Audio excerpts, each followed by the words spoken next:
छठे नंबर पे हैं उद्धव ठाकरे जी। उद्धव ठाकरे को लेकर के सीधे ठाकरे साहब पर अब क्या कार्रवाई होगी, कुछ उनके सामने भी कुछ है नहीं।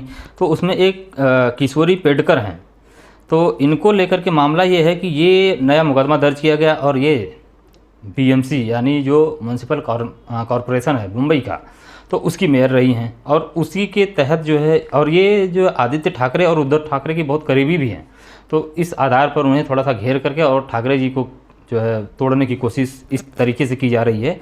ऐसा कथित तौर से ये सारी चीज़ें कही जा रही है, जो जितनी भी चीज़ें मैं आपको बता रहा हूँ। तो अच्छा, 7वें नंबर पे आपके ममता बनर्जी हैं। तो ममता बनर्जी को घेरने के लिए आप सोचिए ज़रा सा किस तरीके से नुसरत जहाँ उनकी एक करीबी सांसद हैं, उन्हें नोटिस दिया गया है कुछ, और उनके हिसाब से फिर वहाँ से दरवाज़ा उनका खटखटाया जाएगा और कोशिश है टीएमसी में जाने की। तो देखिए अब ईडी को वहाँ तक एंट्री मिल पाती है, नहीं मिल पाती है, या ममता बनर्जी तक पहुँच पाते हैं या नहीं, तो ये एक अलग मामला है। केसीआर की बेटी के कविता, जी हाँ, उन्हें भी नोटिस दिया गया। एक्चुअल में हुआ क्या था कि केसीआर जो है वो कहीं ना कहीं सत्ता पक्ष के साथ हो गए थे, कुछ ऐसा कहा जाने लगा था कि वो मोदी जी और उनके वो सारी चीज़ों के हिसाब किताब से मामला धीरे धीरे सेटलमेंट हो रहा है। लेकिन फिर अंदर खाने खबरें आई कि ये अखिलेश यादव की मदद कर रहे हैं और जो इंडिया गठबंधन है उसके कुछ लोगों की मदद कर रहे हैं, और इस आधार पर कहीं ना कहीं उन्हें अंदर करने की तैयारी ये कहा जा रहा है कि ऐसी हो रही हैं। और उसी मामले में जो है केसीआर की बेटी के कविता हैं, उन्हें नोटिस दिया गया है। इस तरह से आप यदि देखें, इसमें 4 तो सीएम हैं, यानी ममता, बघेल, सोरेन और नीतीश कुमार। सभी लोगों को टारगेट पर लिया गया है इस हिसाब से कि ये जो बहुत बड़े स्तर पर, अरविंद केजरीवाल दिल्ली में बहुत प्रभावित करते हैं, शरद पवार जो है मुंबई में बहुत, महाराष्ट्र में बड़ी ज़बरदस्त पकड़ है, नीतीश कुमार बिहार में, और सोरेन जी आपका जो है वो झारखंड में, छत्तीसगढ़ में आपका बघेल जी। तो ये अलग अलग स्टेट के एक जो लीडर के तौर पे है, 4 तो मुख्यमंत्री ही हो गए, बाकी और जो हैं उनकी पकड़ अपने स्टेट में बड़ी ज़बरदस्त है। और कोशिश ये की जा रही है कि किसी तरीके से ये इंडिया गठबंधन से टूट करके हमारे साथ आ जाएं, तो हमारी पकड़ वहाँ अच्छी बन जाएगी। और जो हारने की नौबत आई हुई है, यानी यहाँ तक अंदाज़ा लगाया गया है कुछ लोगों द्वारा कि भाजपा करीब 100 सीट के नीचे आ सकती है 2024 में। तो उस स्थिति से निपटने के लिए ये सारे जो खुरापात हो रहे हैं।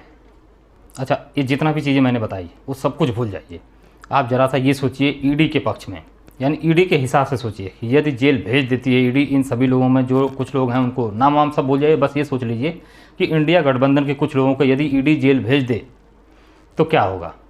क्या इससे सब कुछ ठीक ठाक हो जाएगा, इससे काम चल जाएगा? मुझे बिल्कुल नहीं लगता है। जी हाँ, ऐसा क्यों है जानते हैं? CGI ये साहब, इन साहब की वजह से जो है ये कहीं ना कहीं ऐसा माना जा रहा है कि साहब के अभी पीठ में जो है रीढ़ की हड्डी बाकी है, तो ये साहब अभी झुके नहीं हैं, बहुत सख्ती के साथ काम कर रहे हैं।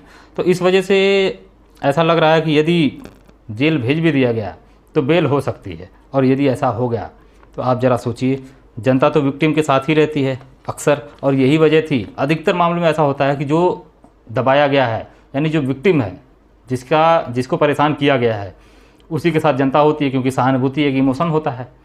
तो अच्छा, यही वजह थी कि कर्नाटक में वो इतनी गाली हमको दी जा रही है, और ऐसे वैसे वो सारी चीज़ें जो साहब खेल रहे थे विक्टिम कार्ड। इस हिसाब से यदि देखें तो मिश्रा जी का जो ये कार्य है, इससे इंडिया गठबंधन को ज़बरदस्त तरीके से फ़ायदा मिलने वाला है।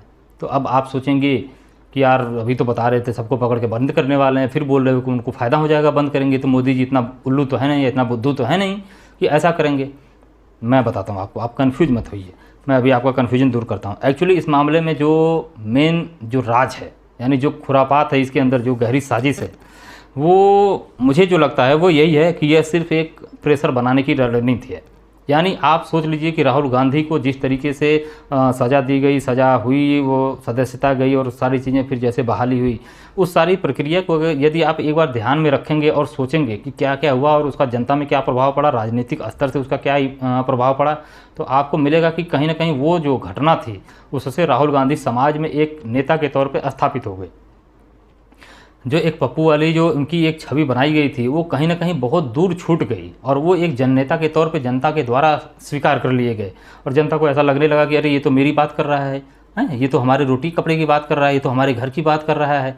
तो इससे कहीं ना कहीं जो इंडिया गठबंधन है उसको बहुत लाभ होगा यदि ऐसा कोई भी कार्य मिश्रा जी के द्वारा किया जाता है तो। और ये चीज़ मिश्रा जी भी बहुत अच्छे से जानते हैं, मोदी जी भी जानते हैं, शाह जी भी इस चीज़ को बहुत अच्छे से समझते हैं। तो सब जो मामला है पूरा टोटल ओवरऑल वो यही है कि हड़का दो, धमका दो, डरा दो, और कुछ इस तरीके से एकदम इनको इतना डरा दिया जाए कि ये जो है गठबंधन से अलग हो जाएं। अच्छा, इंडिया गठबंधन वाले भी इस बात को जानते हैं कि राहुल गांधी के साथ क्या क्या हुआ और उसका क्या लाभ हुआ, क्या हानि हुई, तो इसलिए उनका यही कहना है कि भाई ये हमारा गठबंधन तो है ही नहीं, ये पार्टियों का गठबंधन है ही नहीं, ये गठबंधन है जनता का, और जनता के लिए हम जेल भी जाने के लिए तैयार हैं। और यही वजह है कि कहीं ना कहीं जो है वो सारी चीज़ें जो है उनके फेवर में अब होती हुई दिख रही हैं, मुझे ऐसा लग रहा है। बहरहाल इस मामले पर आपको क्या लगता है हमें कमेंट सेक्शन में ज़रूर बताइएगा। मिलेंगे फिर किसी और चर्चा में, तब तक के लिए नमस्कार।